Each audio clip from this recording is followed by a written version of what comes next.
హల్లెలూయ. మన ప్రభువును తండ్రి అయిన దేవుడు స్తుతింపబడును గాక. ఇక్కడ ఈరోజు దేవుని వాక్యం 2 తిమోతికి రాసిన పత్రిక 4:7లో ఈ విధంగా సెలవిస్తుంది. పౌలు గారు అంటాడు, మంచి పోరాటము పోరాడి తిని నా పరుగు కడముట్టించి తిని అని చెప్పేసి. ఇక్కడ పౌలు గారు చెప్తున్న మాట, మంచి పోరాటము పోరాడి తిని నా పరుగు కడముట్టించి తిని అని ఆయన చెప్తున్నాడు.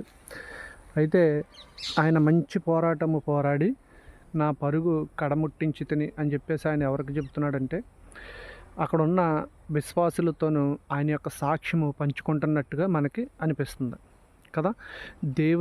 దేవుని యందు ఆయన పోరాడిన పోరాటాలు చాలా గొప్పవిగాను, చాలా రాజీ పడినటువంటి ధోరణితో ఆయన చేసిన ప్రతి పోరాటము కూడా ఉంటుంది.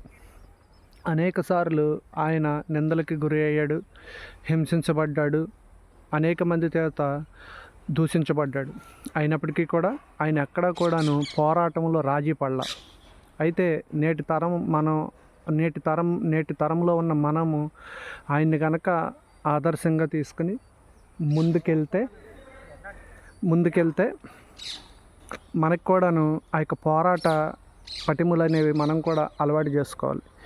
ఏంటంటే పోరాటము మన యొక్క చుట్టుపక్కల వాళ్ళతోనూ, లేదంటే మన యొక్క ఇరుగు పొరుగు వాళ్ళతోనూ, మన సంఘములో మన సహోదరులతోనే కొన్నిసార్లు మనకి వ్యతిరేకత అనేది, లేదంటే ఇలాగ ఇబ్బందులు అనేవి ఎదురవుతూ ఉంటాయి. అలాంటప్పుడు మనము మన యొక్క పోరాటము ఏ విధంగా చూపిస్తున్నాము? మంచి పోరాటం పోరాడుతున్నామా, లేకపోతే లోకంతో కలిసి రాజీ పడిపోయి మన యొక్క పోరాటానికి విలువ లేకుండా పోరాడుతున్నామా అనేది మనం పరీక్షించుకోవాలి. మంచి పోరాటము అనేది ఏంటంటే సహించగలిగే గుణం ఉండాలి. మన యొక్క సహోదరుల్ని ప్రేమించాలి. ఎవరు సహోదరులు అంటే సంఘంలో చేర్చబడిన వాళ్ళే కాదు, కానీ మన యొక్క సహోదరులు అంటే ప్రభువైన యేసుక్రీస్తుని అంగీకరించిన వాళ్ళ కోసం మన ఎడల వాళ్ళు వ్యతిరేకత చూపిస్తూ ఉంటారు. అటువంటి టైంలోనూ మనము వాళ్ళని ప్రేమించాలి అన్న ధోరణిలో మనం ఉండాలి, కానీ మన ఇష్టానుసారంగా మాట్లాడతాము, మనం కూడా వాళ్ళతో కలిసిపోయి దేవుని యొక్క నామాన్ని పలసన చేయకూడదు. మంచి పోరాటము అంటే సహించగలిగే గుణం కలిగి మనం కూడా ఉండాలి. మన యొక్క పోరాటము దేవుని యందు ఉందా లేదా, పౌలు వలె మనము కూడా సాక్ష్యము చెప్పగలుగుతున్నామా లేదా అనేది మనల్ని మనం పరీక్షించుకోవాలి. అయితే పౌలు గారు చేసిన యొక్క సేవను కానీ, ఆయన యొక్క పోరాట పటిమలు కానీ మనం చూసుకుంటే, నేడు మన తరాల్లో అటువంటి పోరాటాలు లేవు.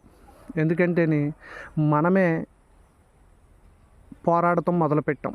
మన యొక్క పోరాటం అన్ని జనుల మీద, దేవుణ్ణి ఎరగని జనుల మీద, వాళ్ళు తెలియక మనల్ని బట్టి దేవుణ్ణి దూషిస్తుంటే మనము తెలిసి కూడా వాళ్ళ మీద మనము పోరాటాలు చేస్తున్నాం.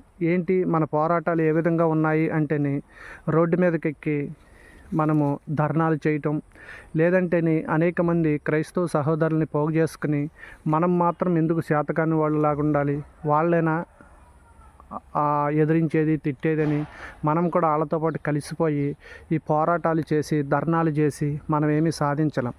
ఎందుకంటే ఇక్కడ పౌలు గారు చెప్తున్న వాక్యము పోరాటాల కోసమో, లేకపోతే ధర్నాల కోసమో, లేకపోతే కేసులు పెట్టడం కోసమో చెప్పలేదు. ఆయన ఆ యొక్క మంచి పోరాటము ఏ విధంగా పోరాడాడంటే సహించి పోరాడాడు. కాబట్టి మనం కూడాను మన దేవుణ్ణి అనేక మంది ముందు చులకన చేయొద్దు, కానీ మనం కూడా సహించే వారముగా ఉందాం. దేవుడు మనము సహిస్తే కదా, మనము సహించినప్పుడే కదా మన పక్షాన్ని దేవుడు కార్యం చేస్తాడు. కానీ మనము దేవునికి అవకాశం ఇవ్వకుండా మనమే పోరాటాలు చేస్తే మరి మన పోరాటం గెలుస్తుందా అంటే మన పోరాటానికి ఎటువంటి శక్తి ఉండదు. కాబట్టి దేవుడు గనక మన పక్షాన్ని కార్యం చేసేటట్టుగా మనము ఊరుకుంటే దేవుడు కార్యం మనం చూడగలుగుతాం.